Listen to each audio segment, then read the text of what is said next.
Melamine কি আমাদের জন্য নিরাপদ? আসুন জেনে নিই। মেলামাইন হলো এক ধরনের প্লাস্টিক। সহজে ভাঙে না, ব্যবহারযোগ্য এবং আপনার ব্যবহার করতে সহজ বোধ হয় এবং এটি এক ধরনের প্লাস্টিকের তৈরি একটি পাত্র।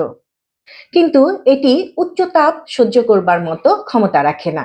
কারণ এটিকে যখন বানানো হয়, এটি উচ্চ তাপমাত্রা নিতে পারে না। আপনি যখন একটি খাবার তৈরি করছেন, গরম খাবার, সেক্ষেত্রে গরম খাবারটি যখন আপনি মেলামাইনের পাত্রে রাখছেন, সেক্ষেত্রে আপনার খাবারটিকে প্লাস্টিকের গলে অথবা প্লাস্টিকের যে মেলামাইনের উপাদানটি, সেটি অনেক সময় খাবারের মধ্যে চলে আসতে পারে। এটি গরম খাবার রাখার জন্য কখনোই নিরাপদ নয়। আপনার হরমোনের ভারসাম্য হারাতে পারে, আপনার রোগ প্রতিরোধক ক্ষমতা হারাতে পারে।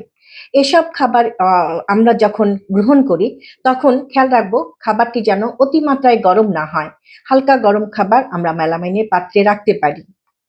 ফল, কাঁচা সবজি অথবা আপনি ফল কেটে রাখছেন, এই ধরনের গরম নয় খাবারগুলো আপনি মেলামাইনের পাত্রে রাখতে পারেন। তবে অতিরিক্ত গরম এবং গরম খাবার আপনি কখনোই মেলামাইনে রাখবেন না বা মাইক্রোওয়েভে আপনি মেলামাইন দিয়ে খাবার গরম করবেন না। মেলামাইন সুন্দর, কিন্তু আপনার স্বাস্থ্য তার চেয়ে আরো বেশি দামি। আজ থেকে সতর্ক হন। এরকম আরো কিছু স্বাস্থ্য টিপস পেতে আমাদের পেজে চোখ রাখুন। ভালো থাকবেন। ধন্যবাদ।